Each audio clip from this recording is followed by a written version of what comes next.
сәлем менің қымбатты көрермендерім, сіздермен бүгін Айжан. Бүгінгі менің видеомда сіздермен менің 10 мен күнделікті сақтайтын қалай айтсам болады, my rules деп айтайық та, my rules, мои правила, менің күнделікті ұстайтын қағидаларым. Вау, как сказала. Сіз менің арнамда бірінші рет болсаңыз, менің каналыма жазылуды ұмытпаңыздар. Менде қазіргі күнде мен күнделікті видео салам деп ойлап жүрмін. Себебі менде жарты күнім сабақтан кейін келгесін, біраз кішкене бос уақытым бар. Сондықтан неге видео түсірмеске, неге өзімнің контентімде жұмыс жасамасқа. Менің инстаграм аккаунтыма да жазылыңыздар. Осы айда менде план бойынша мен егер білмесеңіздер, мен жақында дұрыстап инстаграмымды аштым. План бойынша менде осы айда YouTube осы бір ай ішінде мен инстаграммен және ютубмен дұрыстап жұмыс жасағым келеді.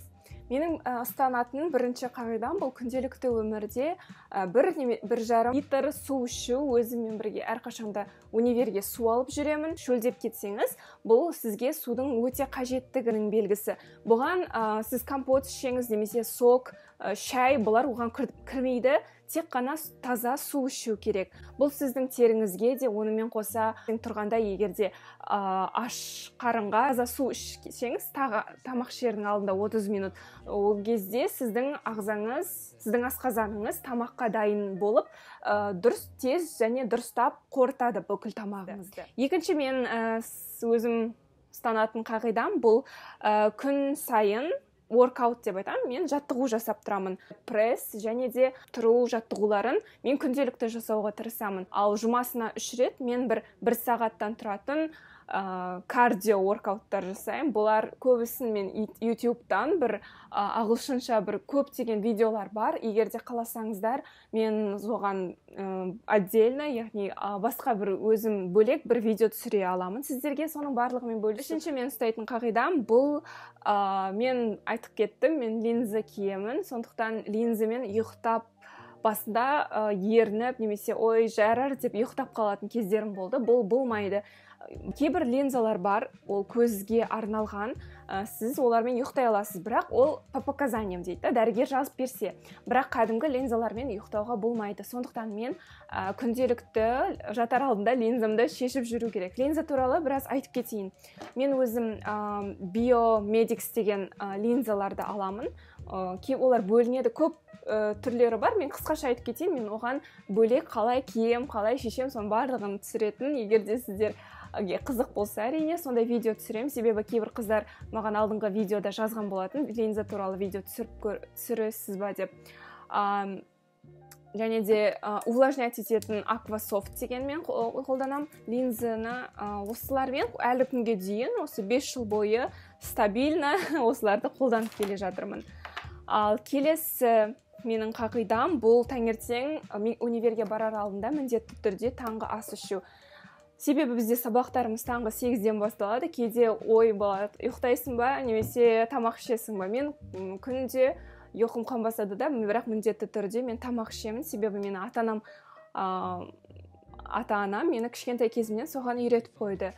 Күнде таңертең маған каша бірден кеп пісіретін, мектепте оқығанда. Қазіргі күнде мен өзім каша пісірем, немесе нан, май, варенье, немесе түрде дұрыс және де сабаққа қарныңыз аш болып бармау керек. Бесінші қағидам менде ерте жатып, ерте тұру.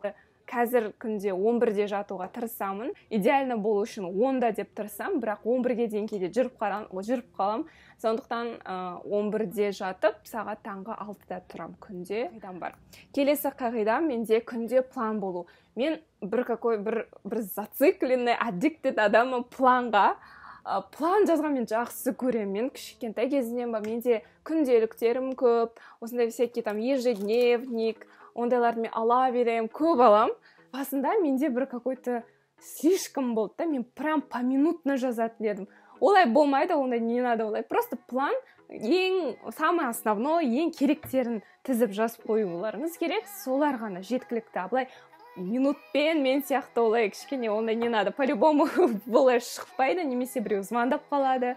Какие-то обстоятельства, не знаю, лучше так не надо, потому что у вас настроение само испортится и как-то план жасағаннан кейін өзіңіз мен жасадым деп бүкілін сызған кезде немесе галочка там плюс қойғанда өзіңізге бір самооценкаңыз өседі. Бұл анық. Жатар алдында бір глава немесе қызығып кетсем 2 главадан бір кітаптар оқимын. Жатар алдында немесе күнде немесе автобуста отырғанда қазір онлайн әртүрлі приложениялар өте көп. Мысалы iBookspен оқи аласыз. Немесе онлайн бір сайттар бар, loveread.ру ма, сондай мен мысалы мен оқимын. Мировоззрение, кругозорыңызды көбейту үшін бұл, это даже очень хорошо. Следующий келесі бұл менде ұстанам, бірақ кейде ұстануға тырысам деп айтайын да. Я еще в процессе это жетілдіріп жатырмын. Бұл менде егер көңіл күйім болмаса, басқа адамдардың көңіл күйін бұзбау. Астында айына болып тұрады, енді білесіздер неге гормондармен да. И ондай болса, мен басқа адамдардың көңіл күйін түсіргім келмейді. Ол кезде мен өзімнің көңіл күйін көтергім келеді. Ол қалай? Мен мысалы өлең айтсам, билесем, құтырсам, кейде посуда жусам. Білмеймін неге посуда жуғанда мен өзімді жақсы сезінемін. Мен посуда жуғанды жақсы көрем, пол жуғаннан көрі.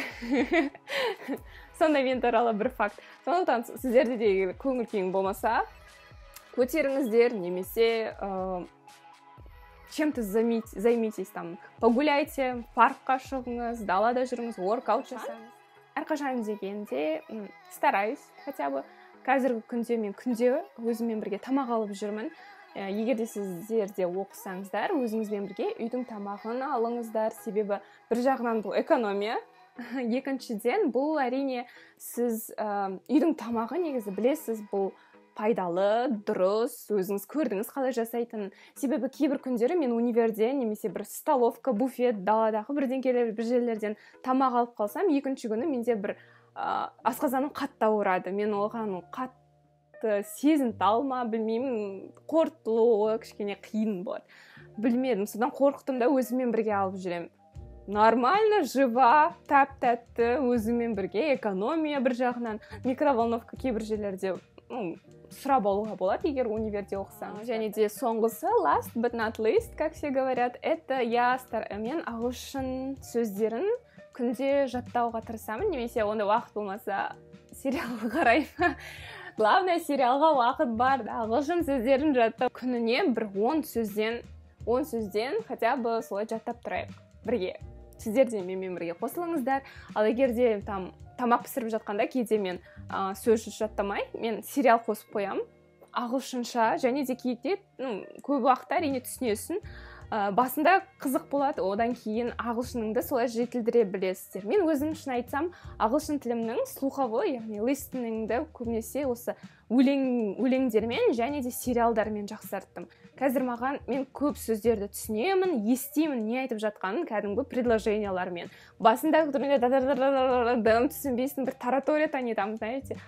Кейінірек уже әр сөзді нақты ести бастайсыз. Егер де сіздерге сондай ағылшыныңызды жақсартқыңыз келсе, онда сериал, киноларды, ағылшынша қарайтын ағылшын тіліндегі сериалдар болса, сіздерге егер құштарлығыңыз болып, не болады келесі серияда деген бір заинтересованность болса, сондайды қараңыз. Нежели чем білмейсіз, ескі, не сөйлеп жатыр, қызық емес деп өшірді. Менде сондай болды. Басында Friends қарадым, күшті түсіндім, бірақ что-то не то. Сондықтан мен өзім қарап жүрген сериалдарымды барлығын қарап, маған қызық болды. Және де ағылшынымды күштетіп, listeningді ұмытпас үшін бір жағынан да, стабильностьті нормально ұстап тұру үшін, вообще ұмытып қалмас үшін, сондықтан мен солай істей бастадым. Достар, осы менің 10 қағидам. Егер де сіздерге қызық болса, лайк басып, менің YouTube-ма және де менде Instagram-да суреттерінің астында посттарым бар, соларды оқып, көп жаңа информациялар біле аласыздар. Сондықтан менімен бірге болыңыздар. Ертең кездескенше деп айтуға тырысайын. Ертең де осындай тақырыптарға ертең ойлап тұрмын қандай видео. Менде негізі идея көп. Күнде түсірсем, главное это желание. Сонымен достар, сіздерге көп рахмет, соңына дейін қарасаңыздар. Сіздермен бірге болған Айжан, жарқын күндерде кездескенше. Пока!